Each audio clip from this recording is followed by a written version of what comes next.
Hello, welcome to this edition of the Citizens Chat here on Civic Space TV. I am Phillip Muliisa. Now, as we head towards 2026, there is a lot of political activity in the country, and today the Citizens Chat is making sense of the activities unfolding towards this process. We know a number of political parties, including the National Resistance Movement, the National Unity Platform, and others are in the line doing mass registration across the country for membership to see how do they stand in terms of people that are ready and willing to stand for their values, for their points as they put them.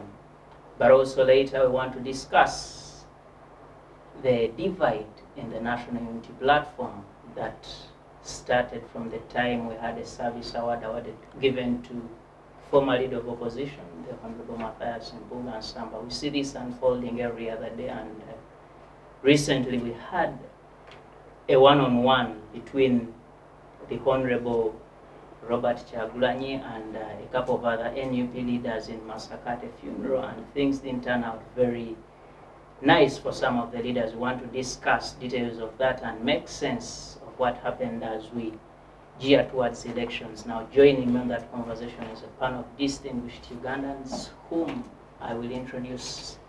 Starting from my extreme left, we have the diplomatic voice of the National Resistance Movement, retired Major Awich Pollar. Major, good afternoon and you're most welcome to the show. Good afternoon, Phillip. Thank you so much, and good afternoon, viewers. Thank you. Next to the Major is a voice from the Uganda People's Congress, the Honorable Othieno Joseph. Honorable, good afternoon and you're most welcome to the show. Always a pleasure to be here, but I thought I was seated next to the soldierly voice of NUP. But the gentleman. The revolutionary voice. Thank you. And next to Honorable Othieno is from the Center for Constitutional Governance, the Executive Director, Dr. Bireete. Dr. Good afternoon and you're most welcome to the show. Thank you and good afternoon, viewers. And lastly but not least is from Kyambogo University, the head of the Department of Political Science and History, Dr. Ojambo Robert. Dr. Good afternoon and you're most welcome. Good afternoon, good evening, viewers. Good afternoon, viewers. Thank you. Now, ladies and gentlemen, political parties are preparing for 2026, and one of the things they are doing today is registration. The NRM had their activity and came out with a figure. Apparently, about 18 million Ugandans, they say, are registered members of the National Resistance Movement. The National Unity Platform is on, and the DP, the Democratic Party, is also undertaking a process to register members countrywide. I want to start with you, Dr. Sarah. Political party registration. What does it require, and what does it mean for a political party?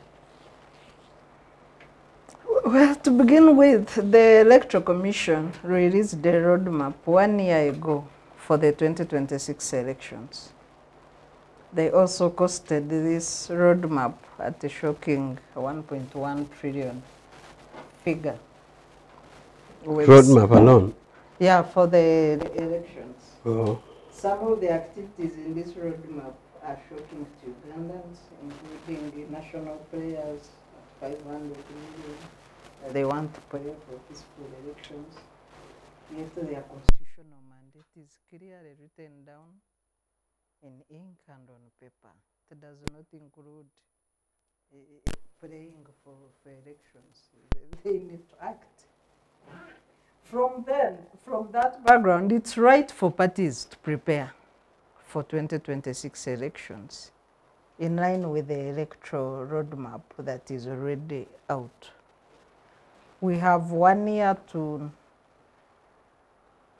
12 months for the people who work in government and want to participate in elections, and we have strictly 15 months to nomination of parliamentary candidates.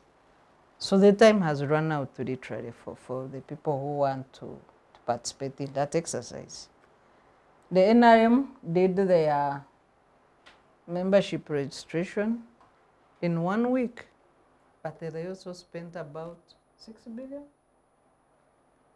registering their members, but there was misinformation from the information that reached us in our group as domestic election observers. There was misinformation in parts of Fort Portal, in parts of Kabale, mainly in the rural side, where people were told that if you don't register for the NRM, you will not get your national ID, or you will not have your national ID renewed.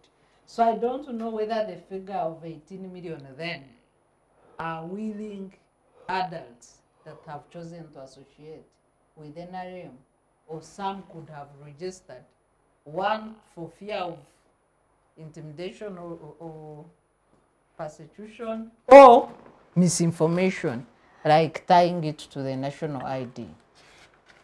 The NRM previously have done the same, including in my village, to get everybody in the NRM book, saying if you are not in an NRM book, then you will not get some services, which is wrong. And they capitalize on lack of proper civic education in the country to mislead the masses, especially in the countryside. They also announced a shocking figure of 18 million, and I don't know whether they were registering from 16 years or from 18 years. I know that the total number estimate of registered voters is about 26.6 million, but we shall get the actual data from the census results. But on an estimate, we expect voters in the next elections to be 26.6 million or about there. So when you have one party claiming now to have 18%, 18 million, then it means the rest of the parties will share 8 million amongst them. I don't know whether that is true or not. After that exercise, the National Unity Platform also announced their exercise. They have had interference of the security forces in some parts where their exercise has been disrupted, which is very unfair. Then the DP has two exercises going on. The malfaction is registering members, renewing membership, and the malfaction declared all the existing membership null and void. That everybody who wants to remain in DP must register as if you are a new member, which I don't know how it augurs with their constitution, because I assume that really that must be in violation of the DP constitution. The DP constitution has even life members, people who get membership once and they will remain, they don't need to renew. They have gold, they have platinum, they have all these categories of members. So when you declare that everybody must re-register, aren't you violating your party constitution? Then the faction that is opposed to the MOU with NRM in the DP, led by Honorable Rulme Baig and others, also declared their own registration. So they have two membership registrations going on, and I don't know how that will end. But it's right for parties to prepare for elections. The Alliance for National Transformation has been on the grassroots. For them, they say they are building structures. They have been, I think, continuously building structures. I don't know how far I don't have the latest information from them, but they've always, you see, there are meetings with the grassroots actors once in a while on social media. And the FDC, I think the Katonga faction is farming up their preparation to form a new party. Besigye was in Masaka this week, and they've been consulting. Wherever they go, they are told to go ahead and form a new party and break away from Najanankum. So those are the developments in the political sphere. Thank you so much. Dr. Ojambo, 18 million Ugandans subscribe to the National Resistance Movement, and according to the figure Dr. Sarah gives us, that leaves about 8 million in terms of registered voters vis-a-vis the members of the National Resistance Movement. What does it say about the election we are heading into? Yeah, thank you, Phillips. We always said that in Uganda we don't have a political party worthy the name of a political party. These are just common purpose vehicles. We have common purpose vehicle NRM, we have common purpose vehicle NUP, and so on. Because in real sense, political parties do not register members every election. They update what they do, they just update the membership. Because a political party member is enshrined by the constitution. There are those who are lifetime members, there are those who are this type of members. Then there are those people who just come to vote. They are not members of that party, but they only come to offer support in that. In fact, in real sense, voters should not be members of a party. Members of a party should be a few people who run the activities of the party, and they go to rally for supporters from all over the place. So you cannot have your people who are just your voters. Then why do they write manifestos? If they have already members who are going to support the party, why do they write manifestos? So in Uganda we don't have, and in Africa generally, we don't have political parties. We have common purpose vehicles. And those common purpose vehicles only become active during election. And if you are lucky and your vehicle is the one which has gone to State House, you become important in distribution of resources and power. So 18 million people is laughable. I've commented about it elsewhere. Maybe what Sarah forgot is that there was a controversy whether NRM should go and register or not. One group was saying it's not necessary. The president in words, and that's why I tend to continue saying that the president in most cases does not mean what he says. Because at that time he said it was not necessary. It was not necessary to go and count people. For me, I was looking at where Chigongo is, and that's where the president would be. Chigongo, the vice chairman, insisted and told the people that they are going to register members. And the Chigongo group later won the war. The president and other people are saying that they needed to settle a few things. In fact, the president was very categorical. He said this is a very critical time. You may get infiltrators who may infiltrate themselves into our structures, and it's dangerous. We need first to study this and come up. Chigongo insisted. But for me, I was looking at Chigongo, and I was saying where Chigongo goes, that's where the president is. And indeed, when Chigongo went ahead, the other group lost. The other group which was opposing the registration lost, and the president kept quiet, and they declared a number. Of course, when they told him the number, he laughed. He said there's a problem with it and they are going to sort it out. So those numbers are really, as Sarah said, are concoctions, first of all. The yellow book, Sarah was removing the urban centers. Sarah is laughable. You find a man with a degree and a professional. He feels that if he's not in that book, or he does not have an RM card, he may not get a job. I hear them at the university. This man has 3 degrees. 3 degrees. They also need civic education. The voter ignorance here, or civic ignorance that here. is special. You know, they did one time, I don't know which organization, did civic survey in East Africa. And we were found to be the least. They said we are the least. Conscious. And one of the biggest problem was because of language. These things are in English, people don't understand English, even the ones who have gone to school. And Tanzania was the highest, because in Tanzania, everything is in Swahili. The parliament is in Swahili, the court proceedings are in Swahili, everything is in Swahili, and Swahili is lingua franca of everybody in the market everywhere. So they were better, and that's why, for example, when they wanted to change the land law in Tanzania, people went, mobilized themselves and went to parliament, and they stopped it. They said, you change, we march into this Dodoma house, and it didn't take place. Here it will be serious. So in Uganda here we have a problem of civic competence, civic understanding. Now look at the political parties just briefly. DP has a lot of factions. Today I was listening in the news, the personal assistant to the President General of DP resigned today in the morning, and he was saying he does not agree with what his boss is doing because he's a member of DP. And he gave 3 reasons. Number 1, he said that the headquarters of DP has been taken to NRM. They are now together, which will tell us whether it is true. Then he also said that Mao has already declared his candidature to go and stand for MP Gulu East on NRM ticket. Really?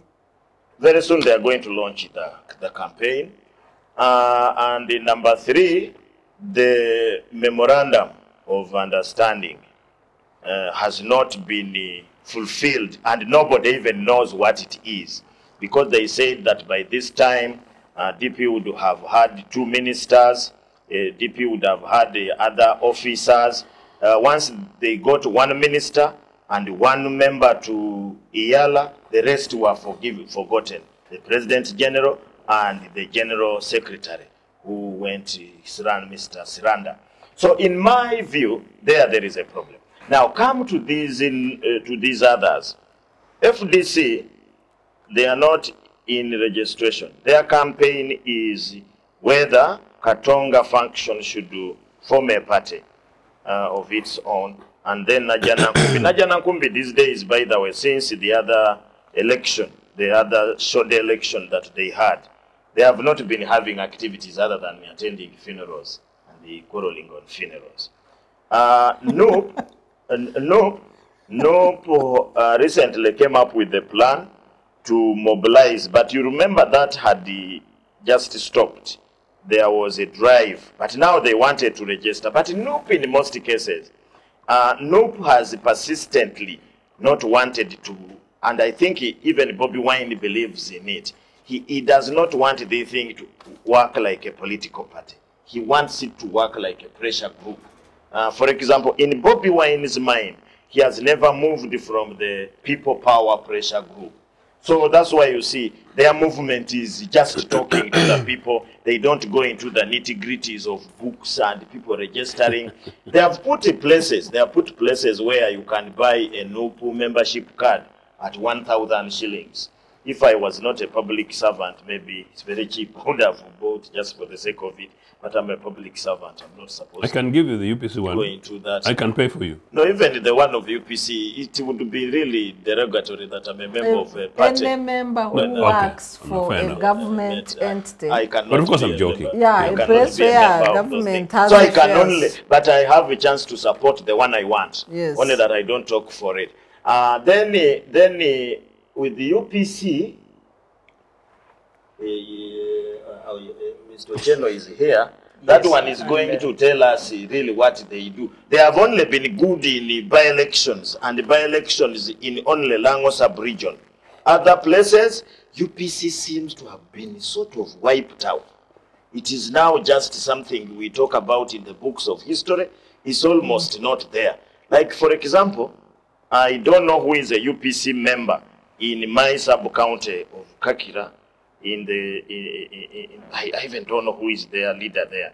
So they have really lost the rest of the country, and I think they did what the military normally does. They retreated to Lango sub-region, and that's where they have established themselves. So sometimes when I hear Mr. Othieno, so where is it?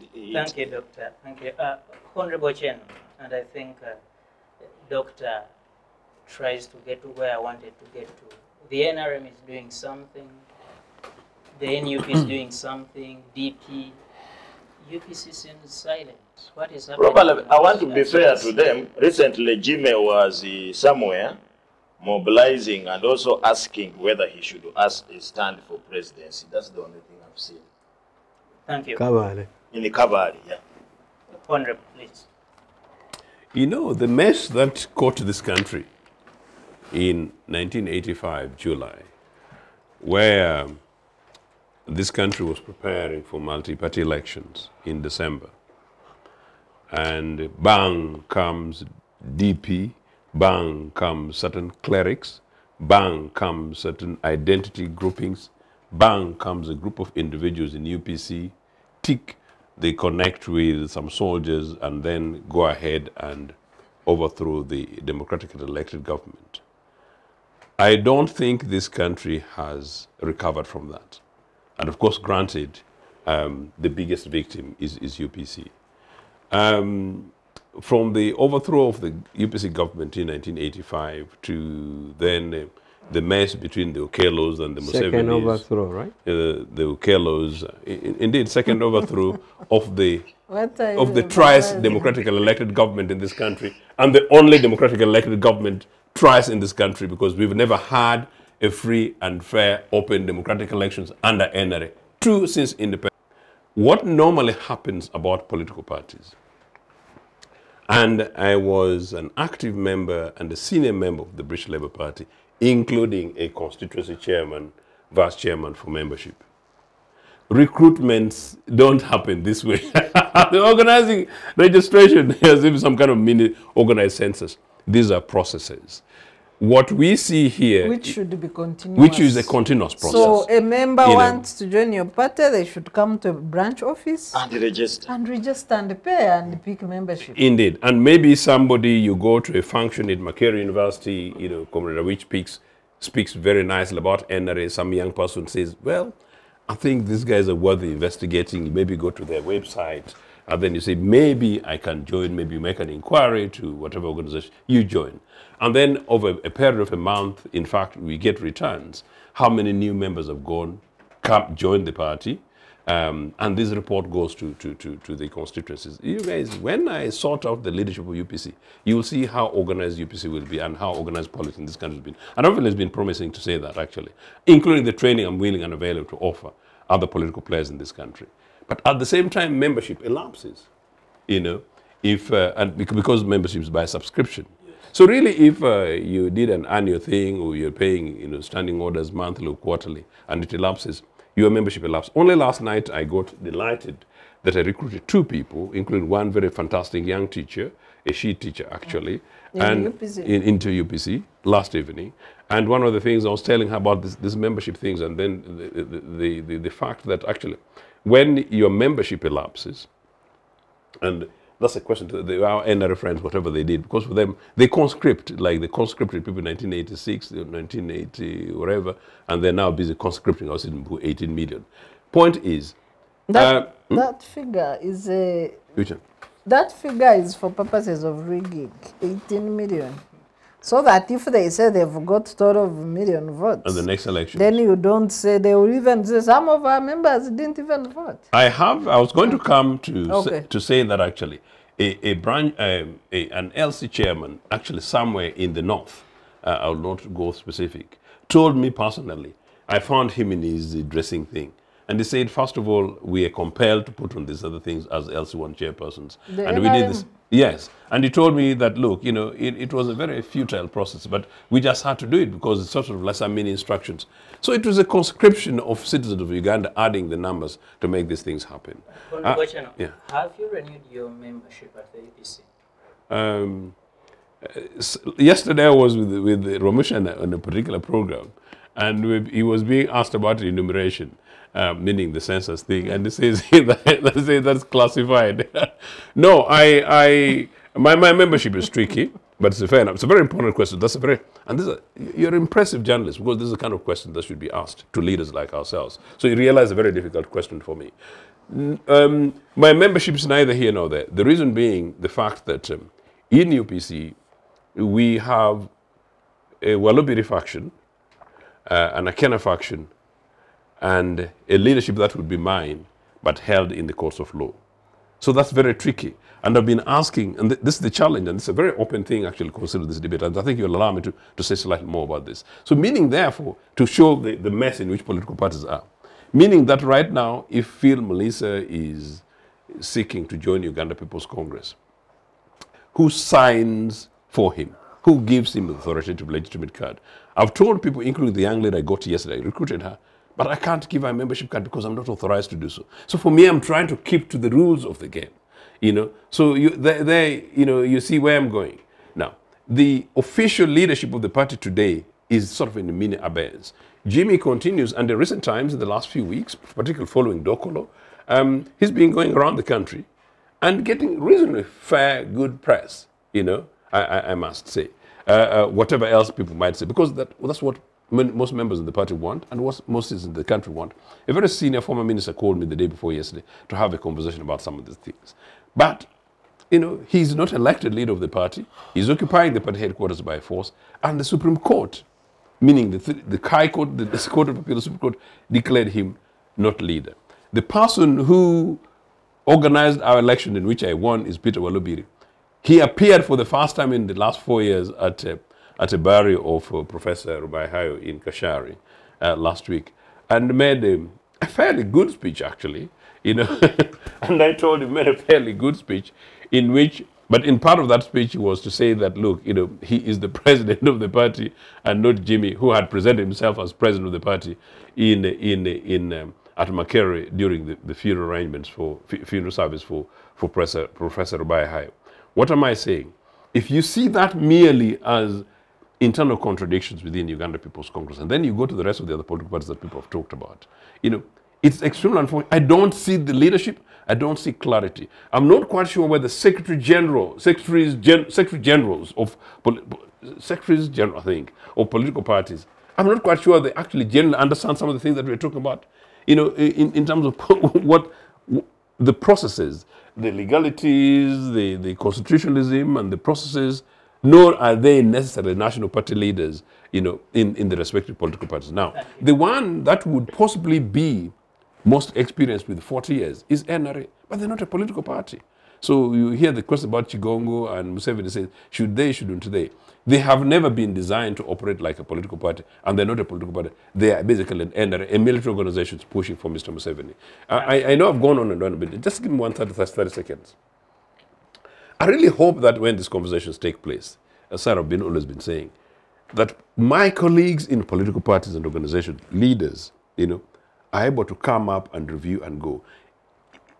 We should be, at the moment, going around to awaken the citizens of the Uganda, and in the process, people join you, rather than simply going that we're going around on a recruitment drive, because that is some kind of mini adverts for Coke, rather than anything else. Okay, for soft drinks, sorry. Thank you so much. Major Awich, the Yellow Book has 18 million Ugandans. You don't By force. You don't need to campaign. You just have to ask Just your tell your members to vote. Yeah. Okay, thank you so much. Political parties and its activities begin from what Sarah said, that the Election Commission released the roadmap. But even for us before that, we are not sitting because we have a fully fledged secretariat of the party. I'll come to the 18 million. Now, there is a law called political parties and organization. It adds the word and organization. During the referendum,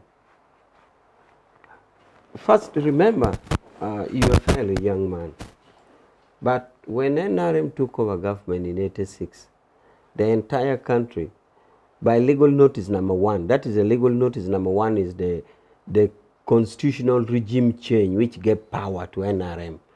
It's called a proclamation of legal notice number 1.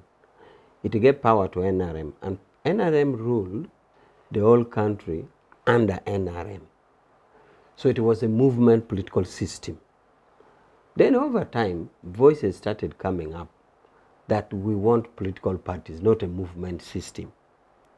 In fact, even inside NRM, a debate now said, if you think, or if we think in NRM that is a good thing for everybody, how about this one like Cecilia Gwal, who is saying, I'm not part of you, you are conscripting me.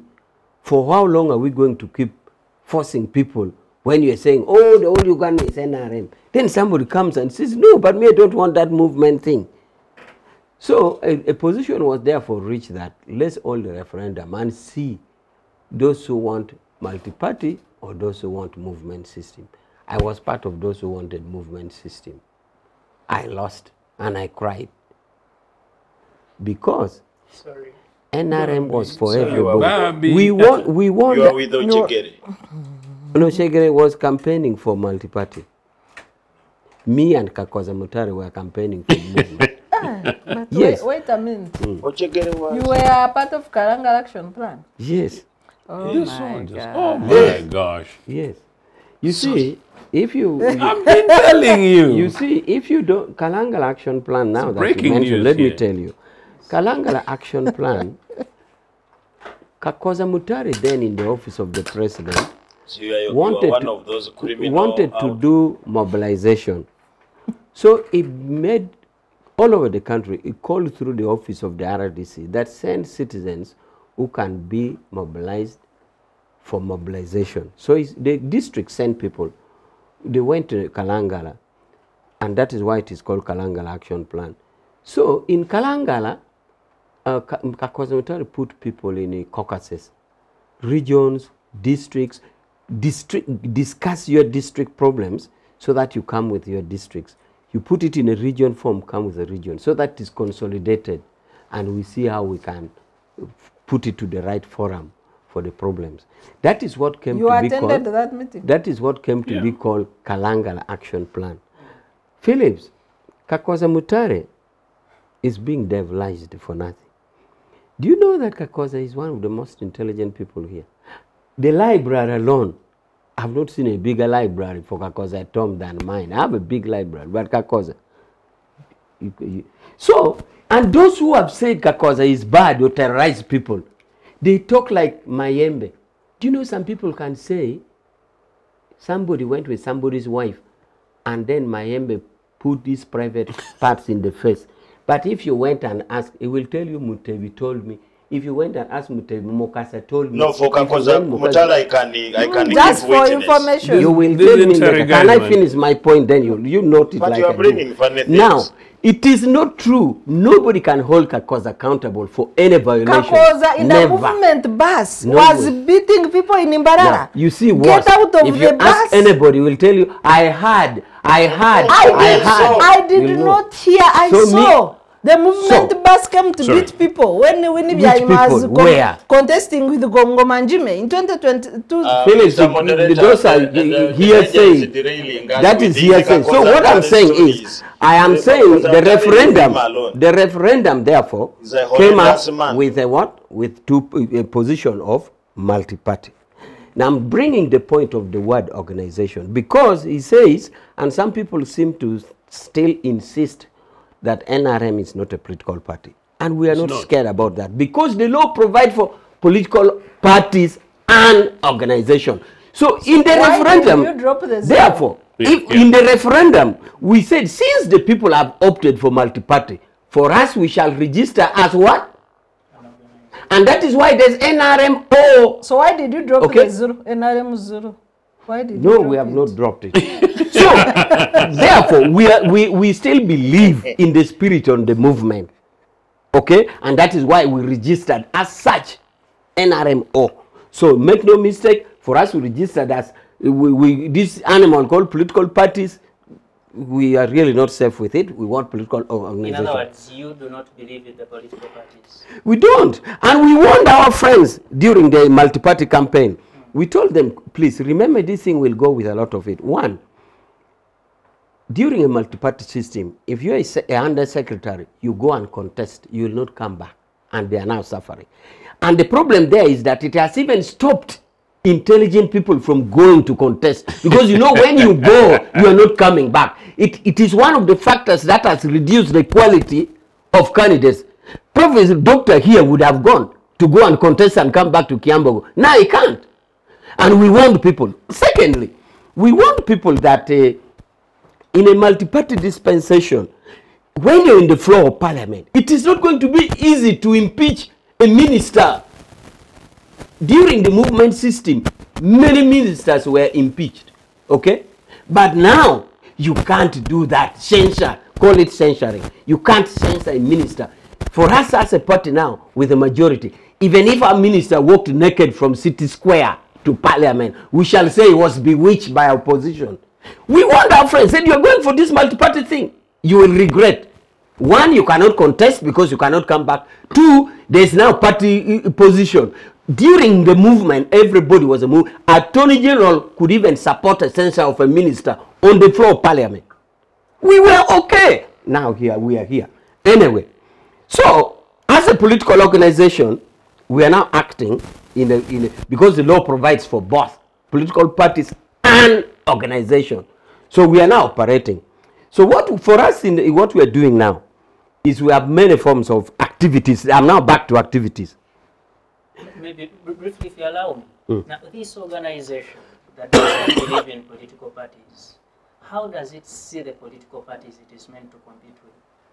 No, we see it because it is provided under the law. You are equal. It's just the naming or the spirit.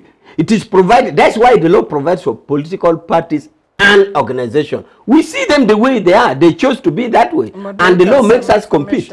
Please, briefly. So after the court declaration that we should return to parties, then followed by referendum, the NRM, why people say it's not a party? Because Article 68 provides for political systems. And those political systems are national resistance, the movement system, or which was known as NRM, and then political parties. When they chose in the referendum to go with the question of let's leave those who want to go away to go, a question that would not stand the test of time, I'm sure, if it was challenged, whether it ushered in a multi-party system or not. So NRM chose to run away with a system where everybody belonged, and they call it an organization. But in their website, he says the registered name is NRM 0 or whatever they call it. But in the website, it's National Resistance Movement. The 0 was dropped. In all their branding, they don't bring in the 0. They stole the political system, which is the movement system. No, I think there's a confusion there. You're confusing a political system and a political organization. A political system that's citing in the Constitution is like this. The Constitution provides that political systems, multi-party, movement system, and any other. And the Constitution provides that if one is in place, the other is in abeyance. In other words, a political system is that form of organization that it is, that form of structure that is there, either multi-party or none. So a political organization is just a vehicle of a group of people. There's a difference between political organization and political system. What was the system? The system was a movement system. What was the now system? This one is a movement organization. A movement organization is different from a movement system. What was the system governing Uganda before 2000? The movement system is different from a movement organization. What was UPC, for example, could choose to say we are UPC organization. Maybe, Major, let's put it at the level of the activity. What was the system before the return of parties? What was the system governing Uganda? The system was that you don't belong to any party. We are in all. What was the system? And by then the system, movement system.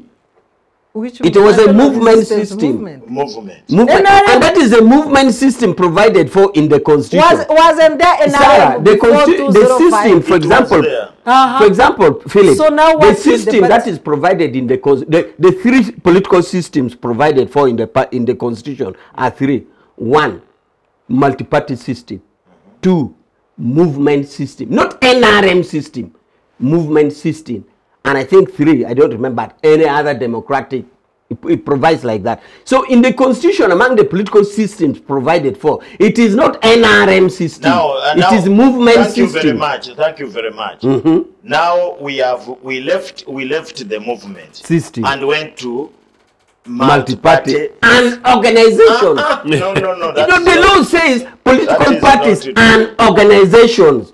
The law says political parties So you could choose to be a political party or an organization.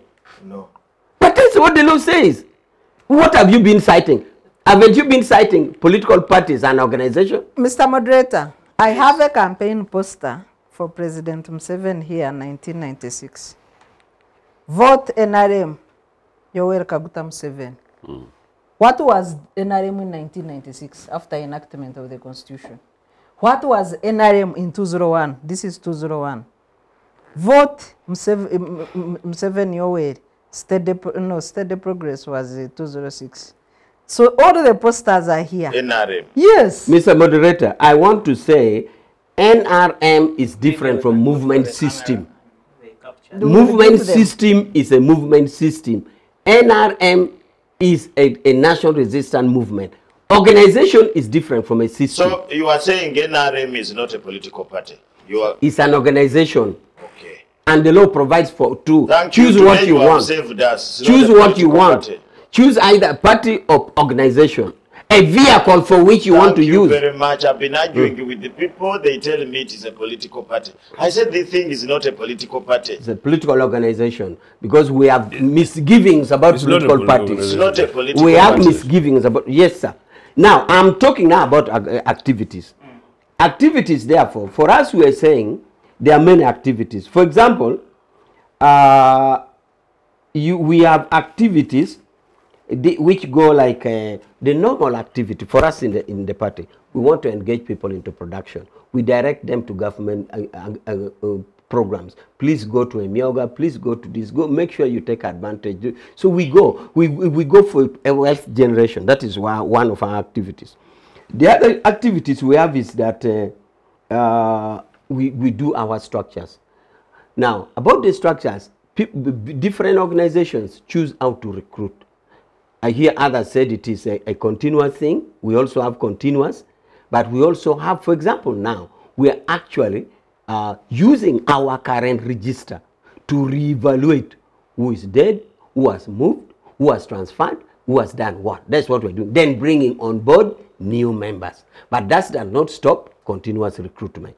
So we are doing that, and we have a timeline where we think we shall stop, and then all internal structure elections. You may wish to know that we only had election during the corona for the chairman, for the vice chairman Kigongo, and for Kadaga, and then for the regional vice chairman, including Olanya, who died. The other structures from district chair down to grassroots, we have not. So we are going to do that. That is part of our arrangement of activities heading to the other to 2026. So we also do think that we shall be bringing normal awareness to people. But this is our activities gearing towards the election. We also think we would have got party cards. Right now we don't have party cards. We shall have party cards. We also think we shall do foreign structuring because our constitution provides. Are you hearing party cards? Yeah, organization cards if you choose to call it. I'm calling it party cards for ease of words. For ease of words, because if I do bog you down like that, you won't understand. But call it cards anyway. Membership card if you want. Membership card.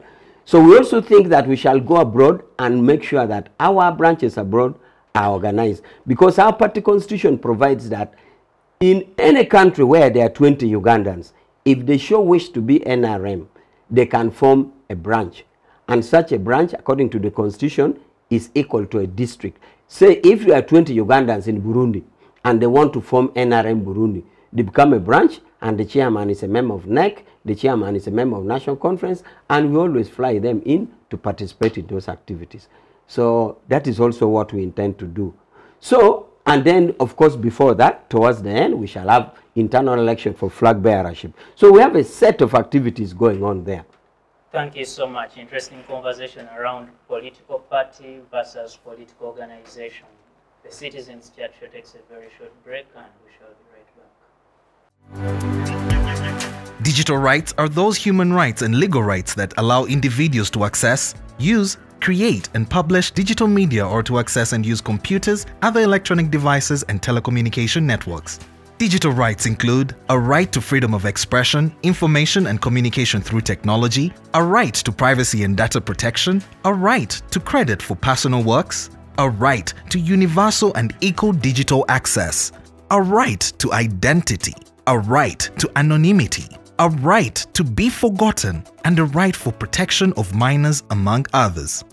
The state's digital rights are frequently violated through various unfair actions, for example, blockage of websites and social networks, theft of credentials, unauthorized use of people's data for personal gain, privacy intrusion, online censorship, arrests and intimidation of online users, internet blockages, and the proliferation of laws and regulations that undermine the potential of technology to drive social, economic, and political development worldwide. It is hence every citizen's responsibility to respect rights of other digital users and to speak out or report to the responsible parties when one's rights are violated.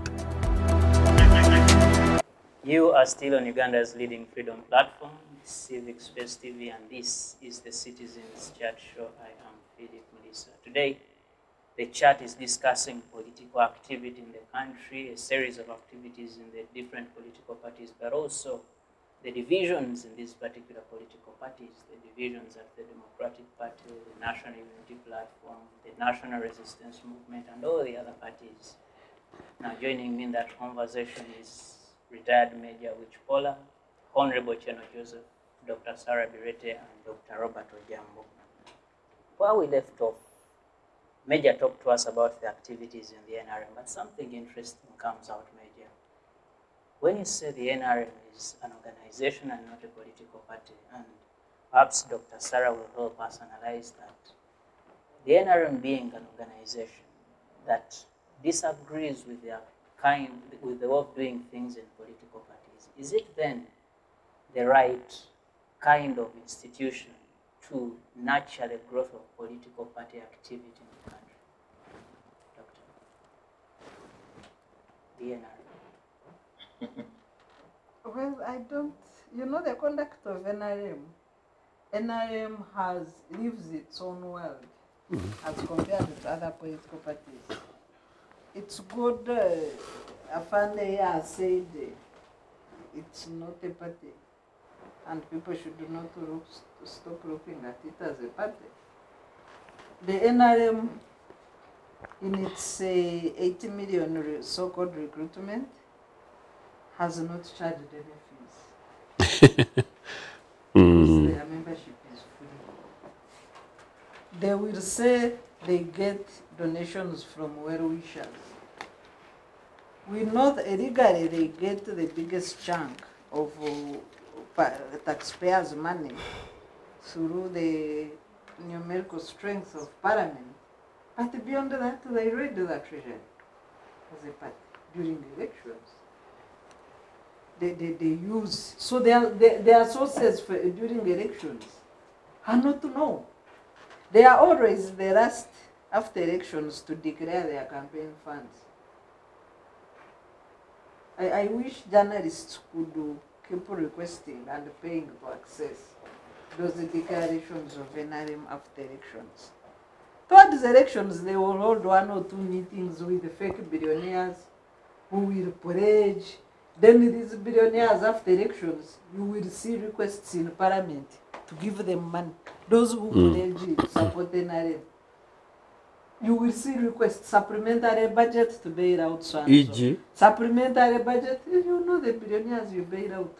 You wait, this man of the pharmacy will now donate in the next elections to NRM.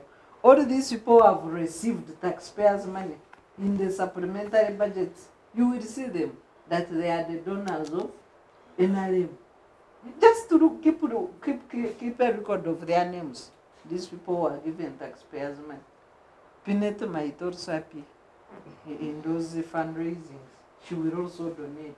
So is it their money? Is it taxpayer? Is it an arrangement to keep money and then pick it at elections? The truth will tell at that time. But when it comes to the terrain of parties, and I wish we could in this segment touch in the activities, real activities going on. So you have the biggest opposition party now, the National Unity Platform, with the turbulence that arose from the service award. I was just seeing a picture of the speaker. She has stopped at the desk where MPs are collecting signatures for censure, that she wants to understand the activity. So they got that turbulence of Mpuga Service Awards, then the Karashid massacre, which I think was unwarranted.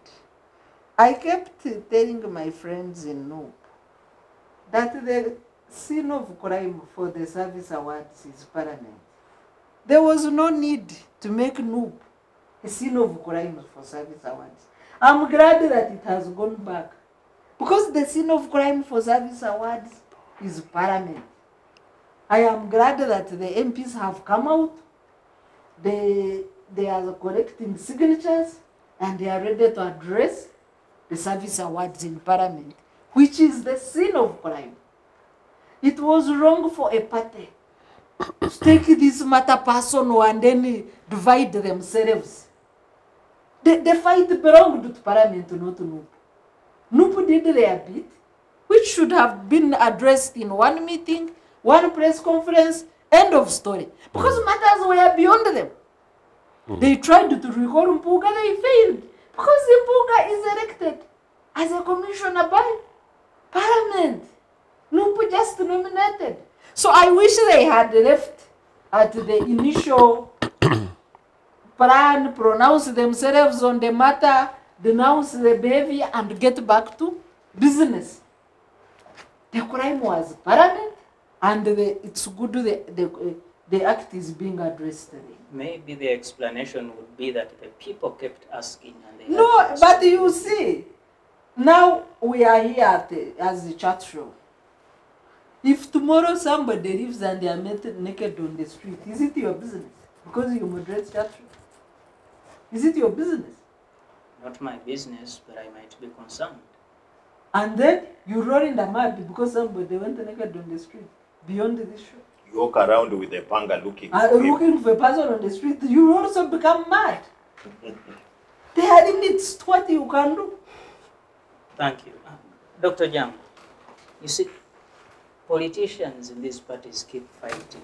And many times we say it's money, we say maybe family issues, but there seems to be some bigger problem than we can see. Why do politicians fail to agree at political party level?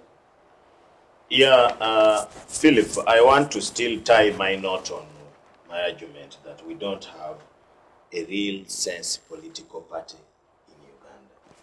Because if we had the political parties, there is a huge office in political parties called the strategic office, where strategies of the party are set. Mr. Othieno there was talking about where political parties really exist. You have that the Labour Party now in Britain is doing certain things, and those things have been set by their strategists. Here you have political parties with these things calling themselves political parties with the strong men. NRM, you have strong man, Yoweri Museveni. Everything of the party is solved in State House. You will never find them seated maybe in a room, they plot 10, resolving issues of the party. They go to State House, where the strong man is, and everybody drives there, that they are going to settle. Even the caucus sits in State House. Otherwise, they were supposed to be sitting in their office. And at that time, everybody is calm. There is no that serious state security which you must take COVID tests to meet him when there is no COVID and all those problems. Then NUP, the same problem. The way NUP goes, because NUP is going for a funeral in Masaka. The president is there and its members, and they look like they have reached there and just met there. Then they become a huge embarrassment to the country. Start quarreling, but I liked that it happened because for sure Bedi Bwanika has been showed where he belongs. I think he's a ragtag politician. And that has been his history from his presidential bids. You remember when he went to sign affidavit against Besigye. When Besigye was, he went and signed affidavit for the Awichis, showing that there was no rigging of election. He was scheming something, but they ignored him because he did not have anything. He didn't have a member of parliament, he didn't have anything. He was just a pastor in Tinder there. You saw how he disturbed the so-called DP group. He reaches there, they say they want to unite, and when they start the formations of uniting in Makerere University, then they went to Masaka, where they met. The man becomes a drunkard, abusing Besigye. Everywhere he was commanding groups of young people, abusing Besigye, how he's a traitor, how he's what. I liked how Besigye treated him. Besigye did not even answer him, he just ignored him like a madman. Now you can see him in NUP. The man looks, he's ranting all over the place. He's given a chance to speak about a dignitary of NUP who has even died from abroad, a diplomatic man from Bulange, very senior person in Bulange establishment. He reaches there, he starts his Marua group quarrel. And for the first time, people have been thinking that Bobi Wine is not a very serious person. I saw a young man who managed this guy and put him where he belongs. When Bobi Wine came, he did not answer him. He started with a song, how they need to be together, and because it had been said that if Bobi Wine steps in Masaka, he's going to come back dead. They had said that? Yes. And now Bobi Wine goes to Masaka and is the one saving the situation. How? Doesn't even have relatives in Masaka? I don't know. Abedi had said that is a law territory, that Bobi Wine is a homosexual, and people from Masaka do not do homosexual things. So a man, a member of parliament, a leader of a political party, because he has never denounced that political party of his, and he just saying things. So for me, I think that if these were political parties, they would have strategists. Strategists which tell the president what he's going to say, where, and how. Because, for example, when you look at where political parties really matter, the United States, for instance, if the president is going to meet people, the public, they have to write for him a speech and see what type of people are you going to meet. What can you tell them? You don't tell them what you think from your village. You have to leave the village things there. So political parties, and why they're having quarrels is because they don't have strategies. Number two, they don't have a plan, including my good NRM. In fact, NRM survives, on my view, because it operates on the state. But they don't have a serious plan. For example, we are, Sarah told us we are 15 months to nomination. They are going to come up and you are going to see a lot of chaos here, as if the political party has not been existing in the country. And yet they have been having 5 years where they should have said, they know who they are going to support, they know how they are going to support those people. You are going to see the president's office becoming a conflict resolution center where everybody will be running there for the president to spit on them. Then the other third big problem, why we have a very serious problem in Uganda, is that, and I keep saying this unfortunately, you have ignorant electorates who are going to vote not basing on the programs and what these people want to offer to them, but they are going to vote them according to the sensation that is going to rule the day. That's why you see our rallies are just places of singing, dancing, and if you have very good Kadodi dancers, you have the best crowd, and there is nothing much people are saying. Of course, you will find the president giving, in most cases, the plans of the government as his manifesto. That's what they are going to do. They just carry what they have been using as a government, they take there as a manifesto, and they say that these others are not doing well. So in my view, I think that political parties, if we want to organize political parties, number one, they should have proper structures, proper structures and organization. Even the other one, which calls itself an organization, if you look at it, it's not organized at all. It's not organized. They have an office at Chandodo Plot 10. They have another office in Kyambogo. The one of Kyambogo... And then another one in State House. The one of Kyambogo is abusing the other ones. Is abusing the other ones. The one against the registration. That's what I'm saying. He's abusing the other one at Chandondo every day when you listen to them. For me, they are near me there, and so therefore sometimes I get to see even their plans. He's abusing the other ones. Then you say, are these different political entities? You have FDC is very clear. DP today they have rolled the green book. The green book and the why not DP, they are members of DP from its inception. Whom I know. Life members. Life members. And they are saying that those ones now are not. So right now, there is a DP of Seba Lamu, because he's the one who wants to stand for presidency. Seba Lamu, the one of Ukoto, this man who removed the second. The engineer. The engineer. Of course, that is in the same group of the one of Lulume, and I think it is the real DP for now. Then you have the one for Mao. Then you have UID. UID, right now, UID is backing Mpuga with their plan of coming up with their own party, with Mukaku, Mpuga, and that group of DP group. You remember DP group? They are coming up. They want to come up with a political party. By the way, Sarah, they have also started moving, and they are going to have their launch in Masaka.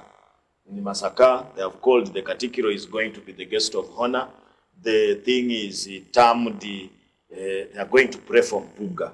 It is going to be a service for Mpuga, but in really sense, that is what they are going to launch, to start a movement to see whether UID and the stubborn NUP, the one they call the elite NUP, want to form their own organization into 2026, and Mpuga is the candidate. So when you look at such people, very disorganized fellas, you really see that they are just looking for ways of maintaining. In fact, I'm happy. Let Mpuga go, stand for presidency, collapse, and he leaves the scene so that we can forget about him. Thank you, Doctor. Honorable Chairman, you see, it's good we have you here. The Uganda People's Congress. Do you plan to sit down, you, the Honorable Jim Akena, and Mr. Walubiri, discuss about the differences and have a UPC that is streamlined? I hope that happens. I hope that happens. In the event that my leadership is declared, I committed myself to bringing together both Jimmy and Peter. And for the last 5 years, I had been saying that it took too long for Jimmy's faction and Walubiri's faction not to come together. But it happens to be that both sides have got interests which are entrenched, and both sides have got very strong views, and both sides have got strings that are pulling them beyond the boundaries of Uganda People's Congress. And particularly, as you might imagine, some of my suggestions. We haven't yet fully recovered from NRA, and I'm not sure whether we are completely off the NRA fang, and I'm talking about political parties generally. So for that, that's what I can say for the moment. But I hope really that happens. But I can tell you that in the event that I've got the authority and so therefore the space, I would work extremely hard to make sure that that happens. There are Ugandans that strongly believe in the Uganda People's Congress, but like you said earlier, they fail to locate where to stand. Yeah, and you've asked me, and let me just say more about that, because that's actually important. The goodwill for the party is huge. I came from Western Uganda the other time, was in West Nile. I have, in the last 2 days, met people from as far away back as Karamoja. There's a very interesting story. All you need to do is sing the songs of the good days. Forget Bushenyi NRM. Interestingly, one good... The UPC people are still there. One very interesting hope was for an old man in Karamoja, who I'm being told by somebody else, And that's why it's important that I think my generation and perhaps younger, we should not let down Ugandans with all this mess. It's important that political parties, we sort out ourselves, because we really genuinely need to sort out this country for your generation and generation of your colleagues predominantly on the back of the cameras. And I must say, your backroom staff are fantastic, and they're predominantly young people because they're not watched. And it's important, therefore, that this is not only civic space, but civic space targeting young people and encouraging young people to grow and train. And so, therefore, it's the burden of responsibility for people like us to be as exemplary as possible. The old man in Karamoja apparently is a 95-year-old man who invoked old Milton to a young lady who had gone alleged to talk to him. And this lady was actually through some church organization. And then political party issues come, and the guy says he doesn't know anybody else, he doesn't know any political organization. He knows UPC, but I'll say it for the record. Apparently the guy says UPC and Obote, and that is something that Obote's son is doing, and this is a fact, apparently, that Obote's son has taken away the party away from whatever they knew. Now, coming from Karamoja, where you would think that people have settled to whatever is being pursued, which is predominantly now NRA, as it were, and you find people like that, there's huge hope for this party, UPC. But one of the reasons is simply because of the extent of failure for deliveries like by what NRA has done. But let me just say quickly, one, Sarah, you know, I've been having this conversation about the Mpuga and how the NUP guys handle their thing. The more and the deeper I look at it, the more apparent institutional I think that actually the Chagulanyi sort of had a case against Mpuga, that if we want political parties and organizations which have got structures, and the point really, one, in my opinion, the challenge is leadership, away from the external influences, which is in many cases predominantly NRA.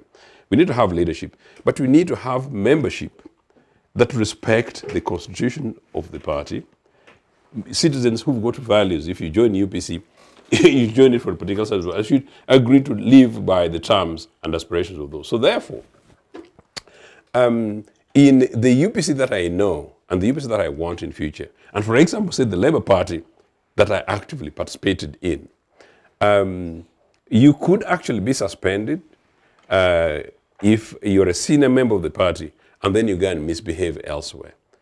Just like public servant, I worked in public service elsewhere, where just at my level, actually, from a principal officer above, if there is an incident even around your home, you know, you may be called to account because you're bringing the organization in disrepute because you're a public figure. I think this is the kind of discipline that I hope we'll be looking towards. So therefore, maybe, that's my argument, if Mpuga then went ahead to Parliament and misbehaved, it is reasonable, this is my increased thought, that NUP actually discusses Chagulanyi. Now, how they handle it, I don't know, you know. Yeah. But generally, I think it would be important that we did something like that. Yeah, sure. So NUP, yes, was right to discuss, like I have said. Yeah.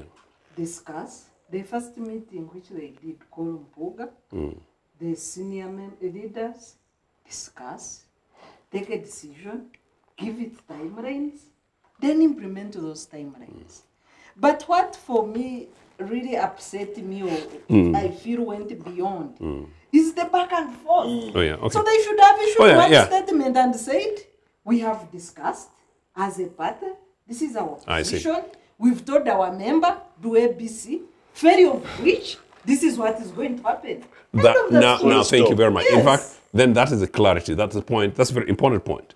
That's the question of leadership and institutional organizational systems that we lack. And that's why I said at the beginning, I think political parties are struggling with a new culture. And the final point I want to make on this is, sadly, when I look at even my own Uganda Post-Congress, you realize that the people who were youth leaders, you know, who experienced leaders in the late 80s, many of them are now retirees. So you find people who are supporters with sentiments, but they're not necessarily experienced internal party technocrats. Now, for the emerging political parties and organizations like NUP, I actually see, for me, you actually generally see issues that you see lack of experience, you see elements of lack of organization. They have huge amount of opportunities. But the final point, I was privileged to have been the first official party spokesperson for an organized political party here. We had information officers like Winnie Benyimas, whatever. But at Mama Miriam's cabinet, I became the first cabinet spokesperson, as it were. So beyond that, going to the 2006 elections, I can say this is for Dr. Ojambo. maybe also being a little bit too unkind to political parties. They're not that as bad. And I'm sure it happens in other political parties. The genuine internal conversations that take place. How strong they are is neither here nor there. Now, how much of these are implemented in terms of what's discussed, I don't know. But yes, political parties, from a UPC perspective, our problem, by the way, is not internal organization. Our problem at the moment is purely leadership which has been usurped. Partly because we have relative advantage of experience as a governing political party, but partly because of our own internal systems, as it were. But I wish all other political parties could do exactly what Dr. Ojambo is saying, because it's extremely important. We do absolute disservice to people. And then finally, how much do we, leaders of my generation, give space to younger people? How much do we nurture? How much do we mentor? How much do we grow leadership? UPC, of course, a culture that is instinctive, our second name.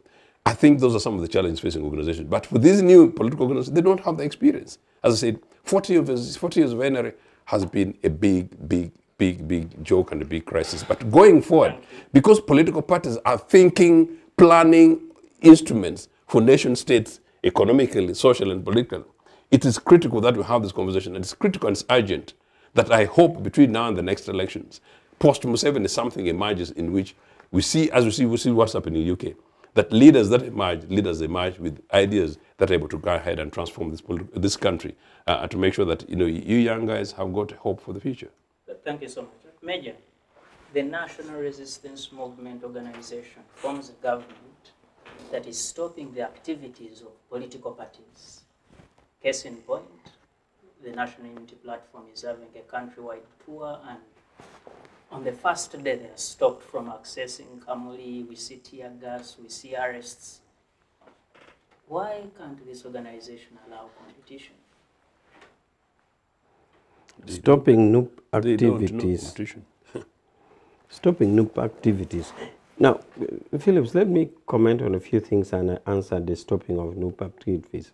First of all, Congress says we have been in power for 40 years and we are not organized as a party.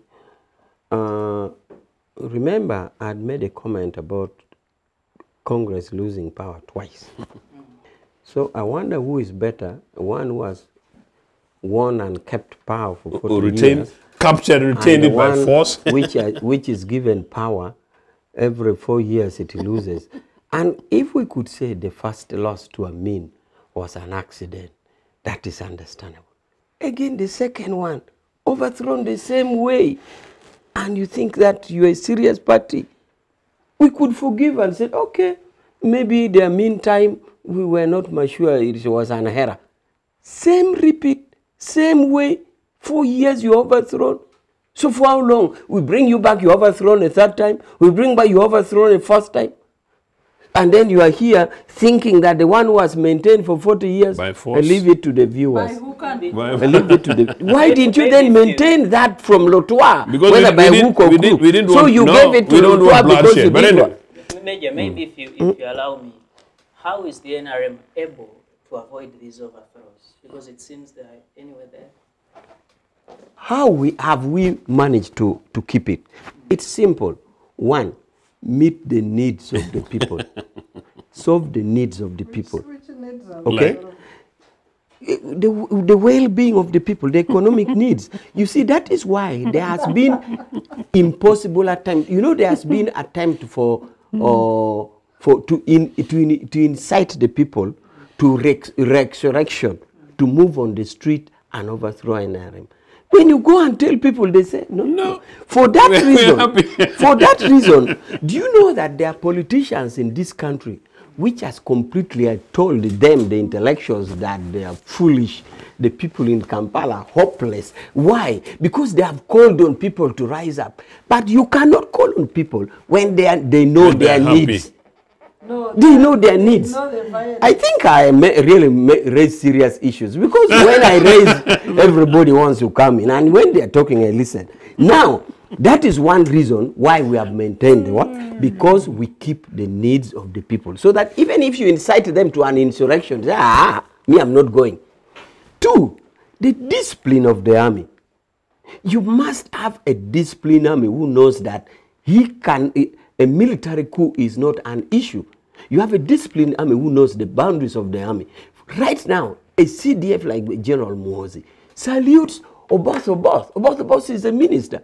We know constitutionally that the military is subordinate to civilian authority.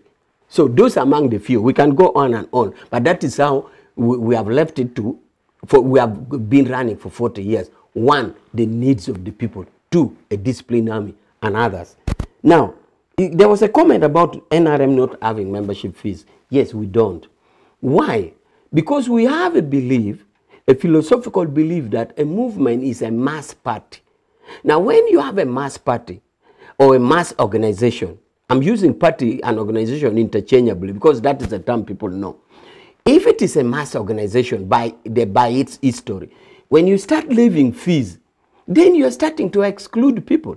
So we said for that reason, this is a revolutionary movement. This is an organization. It is a mass organization. Please, let's not put a tag to the money. So we don't have membership fees. Now, Sarah makes interesting comment about NUP handling a word incident. Some of us thought that we also have movement members who were there. Actually, the majority of the commissioners are NRM.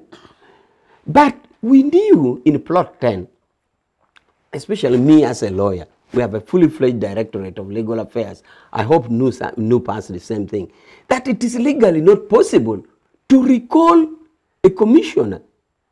Well, you may say in your moral thinking that you resign, but NUP wrote a letter asking the speaker that they are withdrawing a commissioner. I said, do these people appear organized? That to me showed the capacity of NUP. They wrote a letter to the speaker that them as a party, now they are withdrawing their commissioner. Really? But let me just remind you, sir. It can't. Let me just remind you, sir. The NRM, which has a directorate, wrote a letter to the speaker withdrawing the MPs.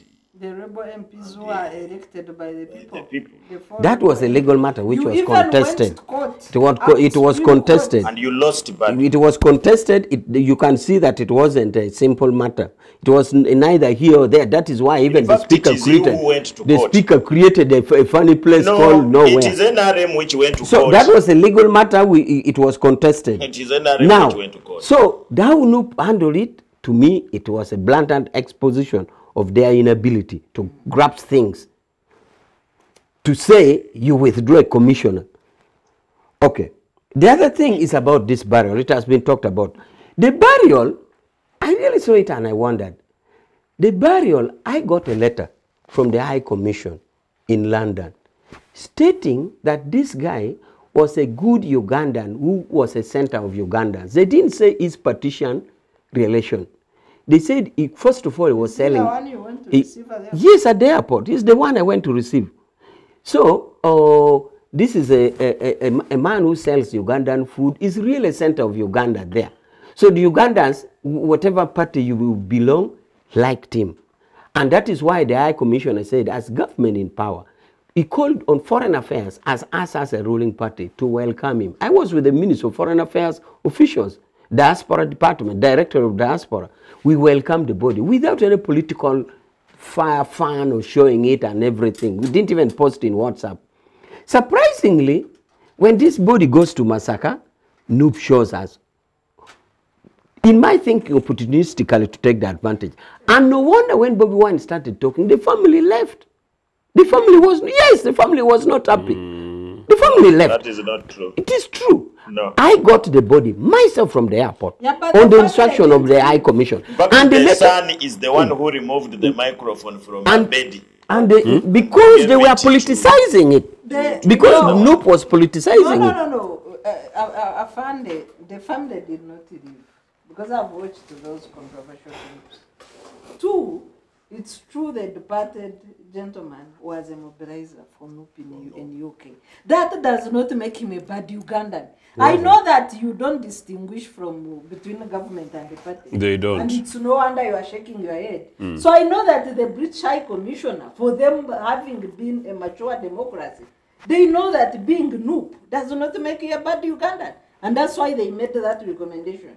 You're drawing it wrongly because it's not the British High Commission. It is the Uganda High Commission in UK. Yes, which says he was yes. a center for So, but he was a NUP I got this body. We didn't attach politics to it because I was asked in a letter. I have it in my phone because they sent a soft copy. I printed it. And we thought it would do that. How our colleagues chose to politicize it there is up to them. None of them was in Entebbe. Okay, that is my comment. Is this the guy who was buried recently? Yes. Yeah, I attended, if you don't mind, I attended the church service here at Christ the King. I attended also with one of my colleagues, Kefa Chiwanuka, an MP for now NRA, but formerly resident in UK. And the community was there because I think he was engaged in some other... uniting the community. Precisely because he was doing some other businesses. But I must say also that Mpuga was at the church and he spoke as a friend. So whether or not that then becomes some of these other controversies, I do not know. But Sir Peter, that's what I'm trying to say, Ugandans, we need to line up. You guys need to know what it is to be leaders in government. So, and need to. now, I'm just saying. Thank you so much. Thank you so much. So now we come to doctor's comment about the unfair comment, and our NRM is not organized. Doctor and viewers, if NRM as an organization is not organized, then I don't know who is. Yeah. For example, there are parties like the Congress who want to say they can contest and offer a presidential candidate. Let me even not talk of them because they didn't have a presidential candidate. Let's talk of other parties which had presidential candidates. You say we are not organized, and yet we cover every village in Uganda, 100%.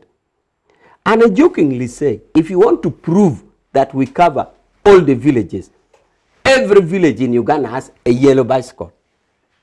And that is proof that we have a chairman. Now, a political party, a political party, that is a party bicycle. Okay. So, now, a political party says they want they are more organized than NRM. And in the entire Teso, the entire Karamoja, the entire Lango, the entire West Nile, they don't even have a candidate for LC3, leave alone LC2. And we, who are offering candidates in the entire position, you are saying we are not organized. Doctor, we are very organized, and we have structures.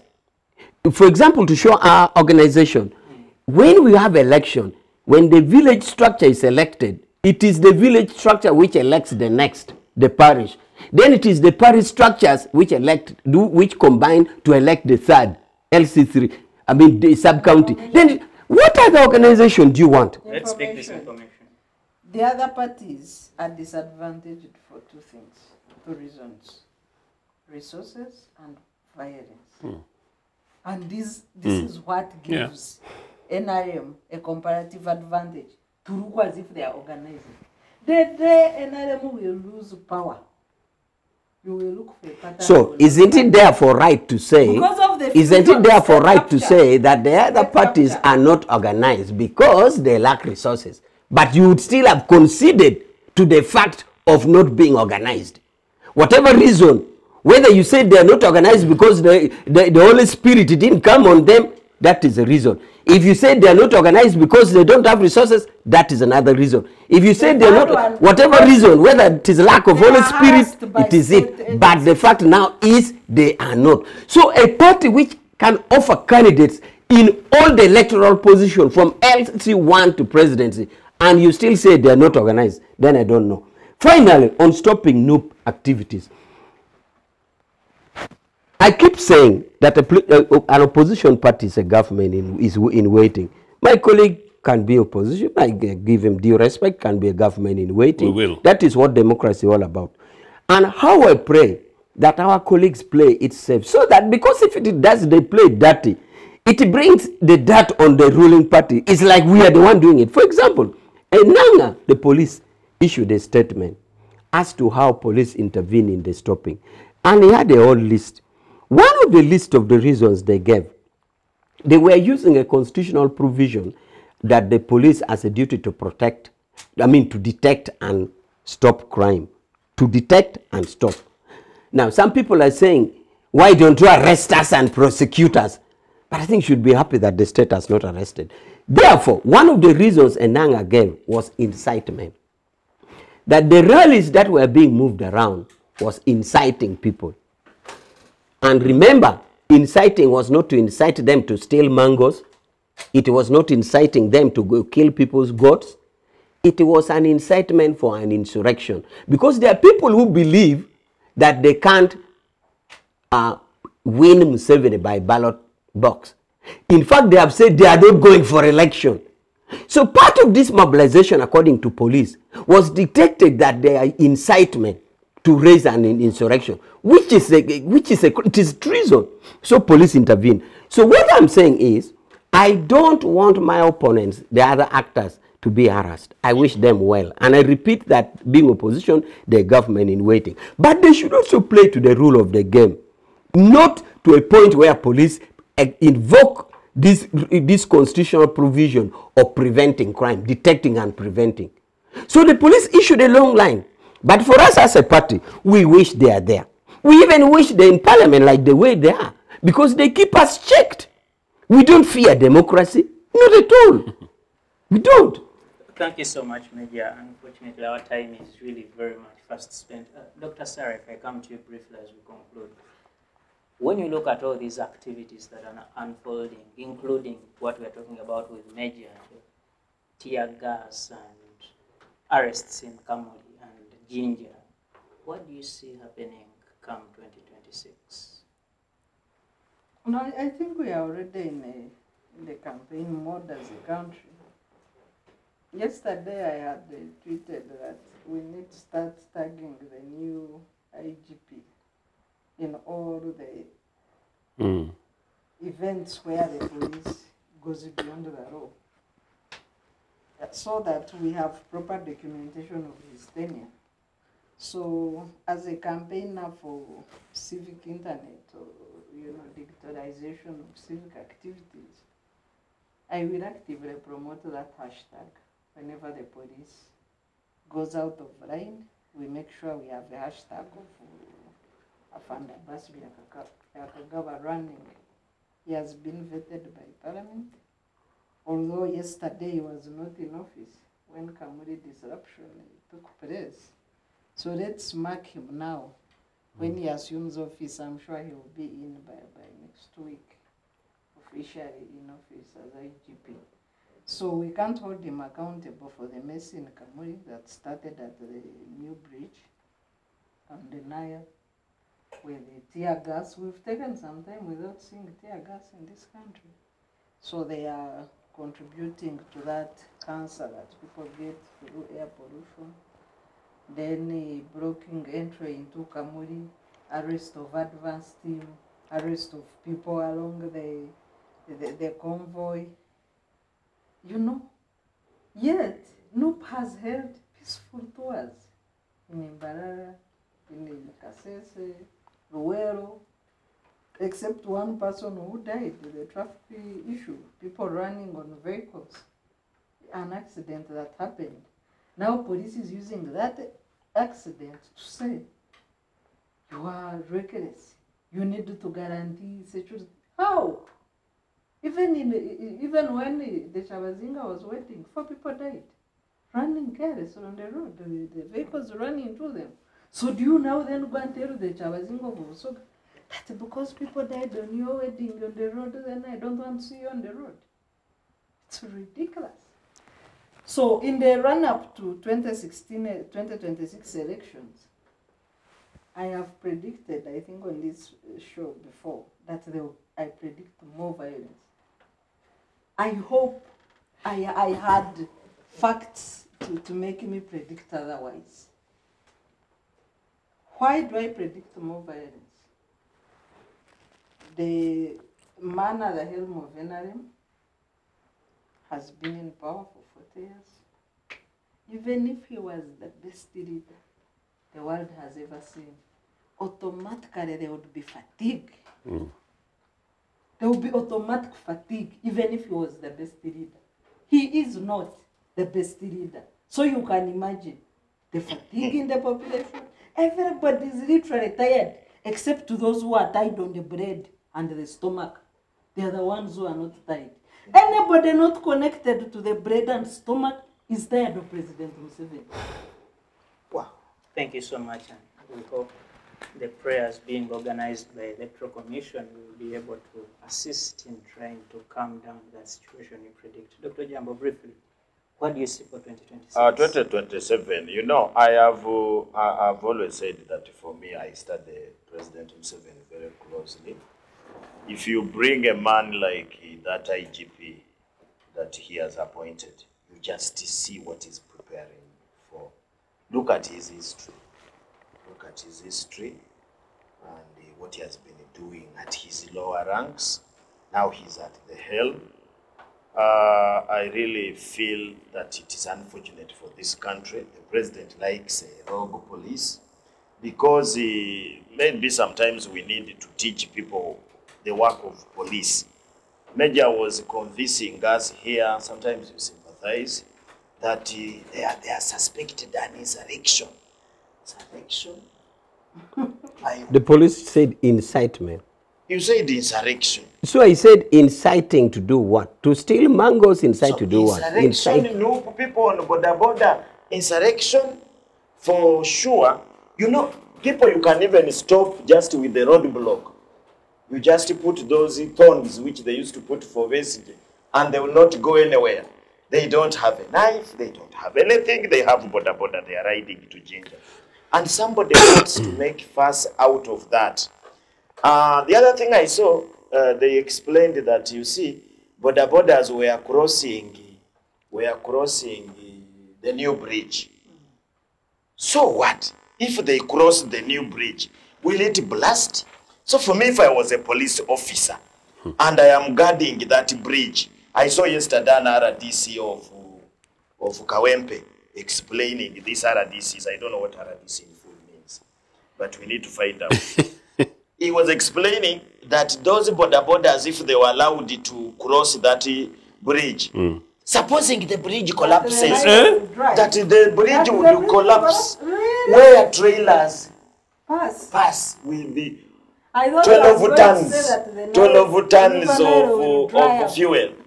Now, if I was the police officer in charge of that place, and I see a convoy of NUP going to Kamuli, passing the bridge with their leader, border, and others, the only thing I would do is to usher them very fast to pass. 5 minutes, and there would be no problem. But here with NRM, there is this show of power. You will not pass. No. And you are struggling with the border. You will not pass. The other ones say they will pass. Before you know, there is tear gas. People are falling down. We're lucky that they did not die. So that person who are manning such a thing, a DPC, that one is not a policeman. That is a combatant who wants to fight with the people. So you are going to see combat. And that's why I told you that everybody who is vying for political office in 2016 have some military training, because you are going to struggle with the military officers such as Just one point quickly. The president and the establishment in general fear create momentum. So when they see Bobi Wine and all the people excited waiting for him, others following him, they don't want that momentum to go to the climax of the huge rally in Kamuri. That is their own problem. For example, if the borders followed the Museveni convoy, would that policeman stop them? Celebrate. And they know for them to get such a crowd, they have to pay. To buy it, using our money. Of money, taxpayers' money, to buy crowds. Phillips, Sarah says that the people who are remaining NRM and Museveni is because of the tight to stomach. But what I'm saying is, if our registration for membership brings to tens or more than 10 or 12 million people, or 18 as you said, and if in the national voting we get the millions of people, then we are guilty of saying people are tied to us because of the bread, because we want to provide for the livelihood of the people. Through Paris development model, through a Mioga, through many interventions. So if that bread is big enough, Sarah, You were part of that bribe. if that bread is big enough for the entire country, then we shall plead guilty that as NRM, we have provided bread for Ugandans, and Ugandans are happy, and they'll be with us. And the systems are there. Mioga, Paris Development, and the bread is... between bribery and service delivery. Thank you With for your your bread. We provide bread through service Honorable delivery. Zero. Is Agenda the is Uganda beaten. People's Congress having a presidential candidate in 2026? We will, and we will. But certainly looking at what Comrade Awich is saying compels me to go back straight to Nagongera. And I see that there's a message here urgently asking for me for money because I need to rescue somebody who's sick to take them to a health facility. So talk in Mioga, talk this Paris PDM, whatever development. kind of Those are thing. useless things. You know, it's actually an insult to Ugandans. And talk about boast about service delivery. What services? I was asking people the other day actually in Mulanda Neo, one of Hondo's places, and I said, what is it that has NRS done? One single thing. There is not a single structural major thing like this that NRA has given to the people of Padola, you know, in the last 40 years. So it's actually an insult. But no, this guy is a military organization. Museveni came with this thing, pushed this thing, which is joined, and a few other people are there. But whatever the case, Ugandans are being taken for right. Young Ugandans, you guys just wake up. You deserve better. It is possible for us to have better. UPC provided you guys with the best. It will provide you guys with the best and even much more in future. But get yourselves engaged and then take the form, whether it's UPC or whatever the case of the future, take the form that you believe you want. That form going forward cannot be NRA. And you know what? It is actually possible. Thank you so much. And Major Awich, is the organization at Plot 10 going to deliver a free, credible, fair election come 2026? Now Namiaro at Kyambogo. The national election, you mean? Yes. Yeah, the government of Uganda, through an independent National Electoral Commission, is going to deliver. It has been restructured. I mean, the staffing has been done.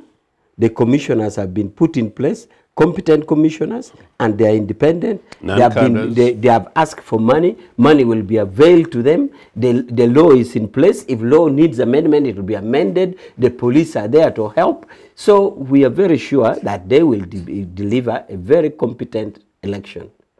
And we shall be as participants, but they are independent and they will organize the election. Are you going to win that election? Going by the trend that we have, going by the service delivery that we have, the implementation of our manifesto, because we are assessing our manifesto to what percent, we have now gone to a very high percent in the implementation. We believe that we shall win. Thank you so much. And Mr. Moderator, even now, anybody can predict the outcome of 2026 elections. Going by the manifesto implementation? Going by the fraud and context.